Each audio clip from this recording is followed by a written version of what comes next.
d'expression, l'indépendance des organes électoraux, les droits des femmes, le droit à la nationalité, les droits des populations autochtones et les droits au procès équitable tels que la défense, l'aide judiciaire ou encore la présomption d'innocence. Dans certaines de ces affaires, la Cour a ordonné des mesures provisoires ou encore le paiement de dommages-intérêts lorsque les violations alléguées étaient avérées et que la responsabilité de l'État était effectivement engagée. La Cour tient chaque année 4 sessions ordinaires d'une durée de 4 semaines chacune et lorsque les conditions le lui permettent, une session extraordinaire.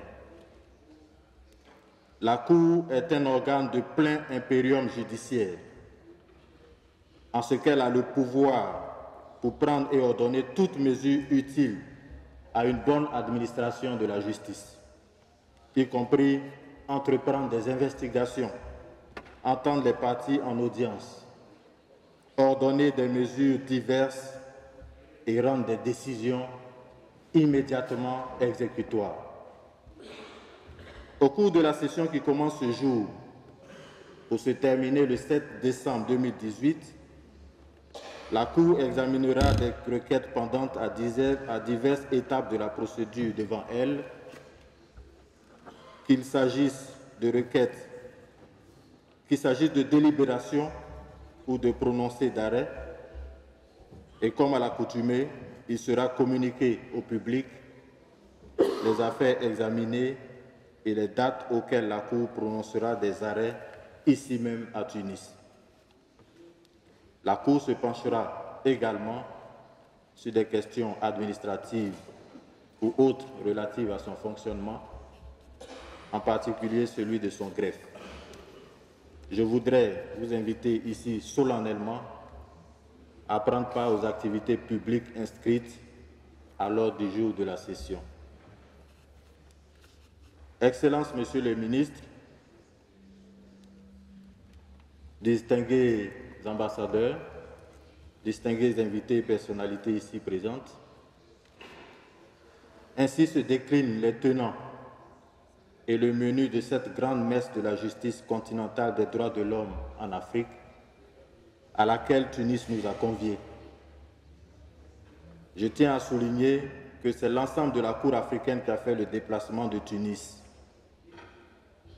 Pas seulement les juges de la Cour qui proviennent de 11 différentes nationalités africaines, en dehors de moi-même qui viens de la Côte d'Ivoire, nous avons des juges du Kenya, notamment le vice-président, de la Tunisie, du Burundi, du Sénégal, du Mozambique, de l'Algérie, du Malawi, du Rwanda, du Cameroun, du Nigeria, de la Tanzanie et du Congo.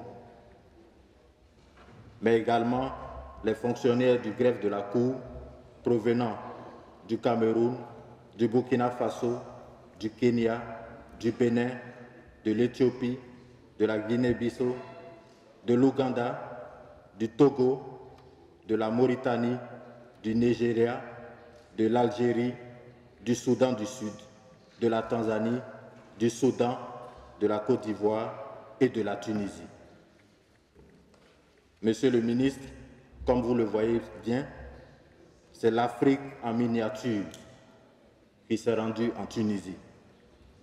Une Afrique de l'état de droit et des libertés.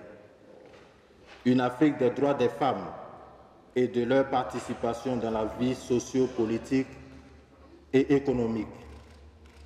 Une Afrique de la gouvernance publique ouverte et impliquant toutes les citoyennes et tous les citoyens de toutes conditions. Une Afrique où la justice passe d'une nécessité à un impératif. Et donc, une Afrique dont la Tunisie est désormais, comme je l'ai souligné à l'entame de mes propos, le digne porte-flambeau. Dans un tel contexte, il ne me fait aucun doute que la tenue en Tunisie de la 51e session ordinaire de la Cour fera date dans les annales de la justice des droits de l'homme et en Afrique et en Tunisie, tant cet événement a obtenu du gouvernement et du peuple tunisien un soutien qui n'a cessé de s'affermir depuis l'accord de principe donné par le président de la République dès les prémices de ce processus qui aboutit aujourd'hui. Le programme et le protocole m'ont indiqué que je reprendrai la parole ultérieurement pour exprimer de manière spéciale les remerciements de la Cour aux autorités tunisiennes pour les mesures prises à l'effet de rendre possible la tenue de la session. C'est donc sur ces notes de reconnaissance réitérées que je conclue mes propos et vous remercie pour votre aimable attention.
بسم الله الرحمن الرحيم. السيد رئيس المحكمة، السيد نائب الرئيس، أعضاء المحكمة، السادة والسادة الحضور الكريم، باسم سيادة رئيس الجمهورية التونسية أفتتح على بركة الله الدورة 51 للمحكمة الإفريقية لحقوق الإنسان والشعوب. وأود بداية أن أبلغكم تحيات سيادة رئيس الجمهورية وترحابه بكم وتمنياته لكم بالتوفيق في أعمالكم التي تشرفت الدولة التونسية باحتضانها بداية من 12 من شهر نوفمبر 18 و2000، وأيضا شكر سيادته لكم على اختياركم تونس لاحتضان هذه الدورة. السيدات والسادة، تعد تونس من الأعضاء الناشطين بمحكمتكم الموقرة، حيث أنها صادقت على الميثاق الإفريقي لحقوق الإنسان والشعوب وعلى البروتوكول الإضافي للميثاق، وذلك بمقتضى القانون المؤرخ 17 من شهر جويلية بعد 2000.